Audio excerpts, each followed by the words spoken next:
आज हम पढ़ने जा रहे हैं प्रश्नावली 1.1 की पहली सवाल, जिसमें हमें क्या सिद्ध करना है कि अंडर रूट 2 या फिर अंडर रूट 5 या अंडर रूट 3 एक क्या होती है, अपरिमेय संख्याएं होती हैं।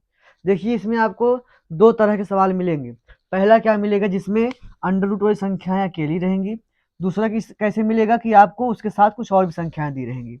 तो दोनों को करने का तरीका अलग अलग है। पहले हम कौन सा सीखेंगे, जिसमें अंडर रूट अकेले रहते हैं। चलिए शुरू करते हैं। हमें जिसे भी अंडर रूट में, यानी जो जो अंडर रूट वाली संख्याएं होती हैं, अगर इनको हमें अपरिमेय सिद्ध करना है तो हम क्या करेंगे, सबसे पहले इसे क्या मानेंगे, इसे सबसे पहले मान लेंगे परिमेय। क्या मानेंगे, परिमेय। क्या मान लेंगे, माना अंडर रूट 5 एक परिमेय संख्या है। अंडर रूट 5 क्या है, एक परिमेय संख्या है। अब पहले ये समझिए, अगर कोई भी परिमेय संख्या है, परिमेय संख्या मतलब जिसको हम p बटे क्यू के रूप में लिख सकते हैं। अगर अंडर रूट 5 एक परिमेय संख्या है तो हम इसे क्या लिख सकते हैं, इसे हम लिख सकते हैं अंडर रूट 5 बराबर p बटे क्यू। क्या लिख देंगे, अंडर रूट 5 बराबर p बटे क्यू। लेकिन इसमें हमारी एक शर्त होती है, क्या, जहां जो ये हमारा p और q है, p तथा q, ये क्या है, ये सह अभाज्य संख्याएं हैं। क्या है ये, सह संख्याएं। फिर सहाभाज्य क्या होता है, जैसे मान लीजिए दो संख्याएं दिया है, पहला दिया है हमारा 2, दूसरे का दिया है 3, या फिर दिया हुआ है मान लीजिए 6 और दिया हुआ है 4। अगर आप ध्यान दीजिए तो जो ये 2 और 3 है, मतलब लिखा हुआ है 2/3, तो कोई भी ऐसी संख्या नहीं है, एक के अलावा कोई भी ऐसी संख्या नहीं है जो 2 और 3 को क्या कर सके, साथ में काट सके। जबकि 6 और 4 में अगर हम बात करें, अगर लिखा हुआ है हमारा 4/6, तो ये भी दोष कटेगा, ये भी दोष कटेगा। कहने का मतलब ये संख्याएं दोष दोनों कट रही हैं। तो ऐसी संख्याएं जिनको एक के अलावा कोई भी साथ ना काट सके, उसे क्या कहते हैं, उसे कहते हैं सह संख्याएं। कहने का मतलब जो पी और क्यू है, ये क्या है, ऐसी संख्याएं हैं जिनको कोई भी संख्या साथ में नहीं काट सकती। हमें बस यही सिद्ध करके दिखा देना है कि कोई एक संख्या है जो पी और क्यू को साथ में काट रही है, हमारा काम हो जाएगा। तो हम क्या करते हैं, सबसे पहले क्या करेंगे, जो ये हमारा अंडर रूट 5 है, इसको हम क्या करेंगे, 5, यानी कि अंडर रूट इसका हटाएंगे। अंडर रूट हटाने के लिए क्या करना पड़ता है, हमको अंडर रूट हटाने के लिए वर्ग करना पड़ता है। हम भी क्या करेंगे, दोनों पक्षों का वर्ग कर देंगे। क्या लिख देंगे, दोनों पक्षों का वर्ग करने पर, दोनों पक्षों का वर्ग करने पर, जब दोनों पक्षों का वर्ग हो तो क्या हो जाएगा, अंडर रूट 5 का स्क्वायर बराबर p बटे क्यू का स्क्वायर। ध्यान दीजिए, जब भी किसी भी अंडर रूट वाली संख्या का वर्ग होता है, तो हमेशा जो अंडर रूट के अंदर रहता है यही संख्या बचती है। ये वर्ग और वर्गमूल एक दूसरे क्या करते हैं, काट देते हैं। तो ये क्या आ गया हमारा 5, तो हम यहाँ क्या लिख देंगे 5। अच्छा, ये हटता कैसे है, ये समझिए। जैसे मान लीजिए लिखा हुआ है अंडर रूट 5, अब इसका हम वर्ग कर रहे हैं तो क्या होगा, अंडर रूट 5 का वर्ग मतलब 5 का वर्ग यानी 25 हो जाएगा। अब जब 25 का फिर से वर्गमूल लेंगे, क्या आ जाता है हमारा 5। तो इस तरीके से ये क्या हो जाता है हमारा फिर से वही संख्या। तो आप यहाँ पे क्या कीजिए, सूत्र लिख लीजिए, क्या, अंडर रूट a का वर्ग बराबर केवल क्या, a। चलिए, फिर हम देखेंगे यहाँ पर, जब p का वर्ग होगा तो क्या हो जाएगा, p स्क्वायर बटे, जब q का वर्ग होगा तो क्या हो जाएगा, q स्क्वायर। अब हम क्या करते हैं, बराबर उधर केवल एक को छोड़ेंगे, बाकी इधर भेज देंगे। क्या हो जाएगा हमारा, p स्क्वायर बराबर में 5q स्क्वायर। क्या बन गया, 5q स्क्वायर। अब ध्यान समझिए, जो ये 5q स्क्वायर है, अगर हम पूरे नीचे 5 लिख दे तो 5 5 हमारा कट जाएगा। इसका मतलब जो ये पूरी संख्या है, इस पूरी संख्या को 5 क्या कर रहा है, काट रहा है। अगर 5 इसे काट रहा है तो क्या करेगा, ये 5 क्यू को भी काटेगा। क्यों, क्योंकि ये दो संख्याएं बराबर है। अब ये क्या बात हुआ कि अगर इसको काट रहा है इसको भी काटेगा। यहाँ समझिए, जैसे लिखा हुआ है 2 × 3 = 6, कभी भी इसको 2 × 3 = 7 नहीं लिखेंगे, हमेशा क्या लिखेंगे, 6। क्यों, क्योंकि ये जो होता है इन दोनों क्या है, गुणनफल। उसी हिसाब से जो ये पी स्क्वायर हमारा आया है, ये क्या है, 5 और क्यू स्क्वायर क्या है, गुणनफल है। अगर इसमें ध्यान दीजिएगा, ये 2 से कट रही है संख्या, तो ये भी क्या होगी, हमारा 2 से कटेगा, ये निश्चित है। तो क्या हुआ, हम यहाँ क्या लिखेंगे, क्योंकि 5q स्क्वायर 5 से भाज्य है, इसलिए क्यू स्क्वायर यानी पी स्क्वायर भी क्या होगा, हमारा 5 से भाज्य होगा। चलिए क्या लिखेंगे, क्योंकि कौन, 5q स्क्वायर किससे, 5 से भाज्य है, क्योंकि 5q स्क्वायर 5 से भाज्य है। अगर 5q स्क्वायर 5 से भाज्य है तो पी स्क्वायर भी क्या होगा, हमारा 5 से भाज्य होगा। तो हम भी क्या लिख देंगे,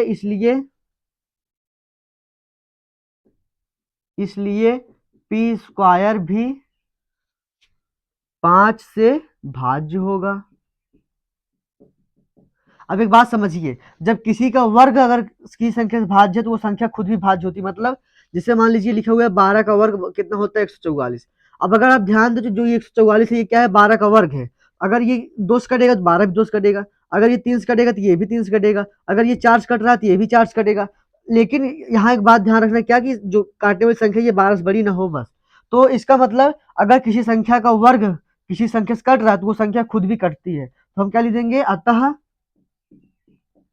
पी भी 2 से क्या होगा, भाज्य होगा।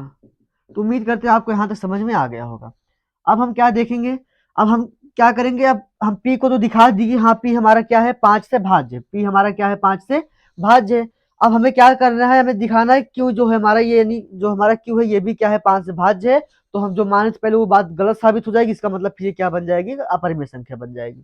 चलिए हम क्या मानेंगे, माना, अच्छा मानना क्या है हमको, हम जो सिद्ध कर यानी हम क्या कर दिए दिखा दिए कि पी हमारा 5 से भाज्य है। तो अब हमें पी की कोई आवश्यकता है नहीं, तो हम क्या करेंगे पी को हटाएंगे, क्या करेंगे अब यहाँ मानेंगे, क्या मानेंगे, जो ये हमारा देखिए कौन कट चुका है, हमारा पी कट चुका है, मतलब अब हमें पी की कोई आवश्यकता नहीं है। तो हम क्या करेंगे, मान लेंगे माना पी बराबर क्या मानेंगे, ये पी कटा किससे है, ये 5 से कटा, यहाँ 5 मान लेंगे और साथ में कोई एक चरचर मतलब ए बी सी डी कुछ भी ले सकते हैं, बस क्या छोड़कर पी और क्यू को छोड़कर। हम यहाँ क्या मान लेते हैं, ए, क्या मान लिए ए। पी बराबर क्या हो गया 5a। तो अब हम यहाँ क्या करते हैं 5q स्क्वायर बराबर, जहां पी है यहाँ के क्या लिख देते हैं, यहाँ लिख देते हैं 5a पूरे का होल स्क्वायर। अब यहाँ पर हम ऐसा क्यों लिखे पूरे का होल स्क्वायर, क्यों, क्योंकि जो ये स्क्वायर था किसके ऊपर था, ये पी के ऊपर, और पी का मान क्या है हमारा, पी का मान आया 5a। और अगर हम 5a के स्थान यानी जहाँ पी यहाँ 5a रखे हैं, पूरे का क्या लगाना पड़ेगा हमें, वर्ग। अब यहाँ समझिए 5q स्क्वायर बराबर, जब 5 का वर्ग होगा तो क्या हो जाएगा 25, और a का वर्ग होगा तो a स्क्वायर। यहाँ 5, अब देखिए यहाँ अभी हम क्या किए थे, केवल पी स्क्वायर को अकेले छोड़े थे, अब हम यहाँ किसको छोड़ेंगे, क्यू स्क्वायर को अकेले छोड़ेंगे। तो क्या हो जाएगा हमारा क्यू स्क्वायर बराबर 25a स्क्वायर बटे 5, 5 एकम 5, 5 25। इसका मतलब क्या आ गया हमारा, हमें मिल गया क्यू स्क्वायर बराबर में क्या 5a, क्या मिल गया हमें, क्यू स्क्वायर बराबर 5a स्क्वायर। तो अब फिर वही बात जो अभी हम यहाँ देखे थे क्या, कि 5q स्क्वायर 5 से भाज्य है, इसलिए पी स्क्वायर 5 से भाज्य होगा, इसलिए पी भी 5 से भाज्य होगा। सेम वही काम यहाँ भी होगा, क्या 5a स्क्वायर 5 से भाज्य है, इसलिए क्यू स्क्वायर भी 5 से भाज्य होगा, इसलिए क्या होगा हमारा क्यू भी 5 से भाज्य होगा। मतलब ये संख्या 5 से भाज्य थी तो ये भी 5 से भाज्य होगी। अगर ये 5 से भाज्य है तो क्यू यानी ये जिसका वर्ग है वो भी 5 से भाज्य होगा। तो हम क्या लिख देंगे, क्योंकि 5a स्क्वायर 5 से क्या है, भाज्य है, क्योंकि 5a स्क्वायर 5 से भाज्य है, इसलिए कौन, क्यू स्क्वायर भी 5 से भाज्य होगा। अतः हमारा क्यू भी क्या होगा 5 से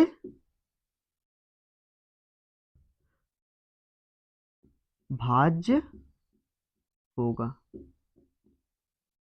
तो उम्मीद करते हैं आपको ये समझ में आ गया होगा।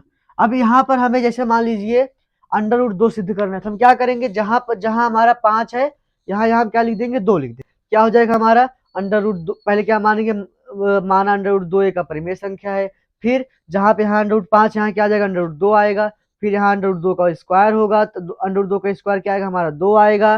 फिर यहाँ क्यू स्क्वायर यहाँ क्या बन जाएगा, ये हमारा 2q स्क्वायर बराबर पी स्क्वायर। फिर क्या लिखेंगे, क्योंकि 2q स्क्वायर 2 से भाज्य है, इसलिए पी स्क्वायर भी 2 से भाज्य होगा, अतः पी भी हमारा 2 से भाज्य होगा। फिर हम क्या करेंगे, इस बार किसको मानेंगे, मानना हमको पी को ही है, लेकिन यहाँ जहाँ 5 से यहाँ क्या आ जाएगा फिर 2, क्यों, क्योंकि इस बार वो किससे भाज्य होगा 2 से भाज्य होगा। जब यहाँ हो जाएगा पी बराबर 2a, तो क्या हो जाएगा यहाँ 2a का स्क्वायर क्या हो जाएगा 4, यहाँ पर 2 हमारा मल्टीप्लाई में रहेगा, जहाँ बटे में आएगा 4 को 2 से यानी 4 जो 4 को 2 काटेगा तो क्या बचेगा हमारा क्यू स्क्वायर बराबर 2a स्क्वायर। फिर क्या लिखेंगे, क्योंकि 2a स्क्वायर 2 से यानी 2 से भाज्य है, इसलिए क्यू स्क्वायर भी 2 से भाज्य होगा, अतः हमारा क्यू भी 2 से भाज्य होगा। तो इस तरीके से ये सवाल होती है जो जिसमें क्या होता है अंडर रूट अकेले आता है। अब हम ये सीखेंगे जिसमें अंडर रूट साथ और भी संख्या यानी कुछ पूर्ण संख्याएं भी आती हैं, उनको कैसे किया जाता है।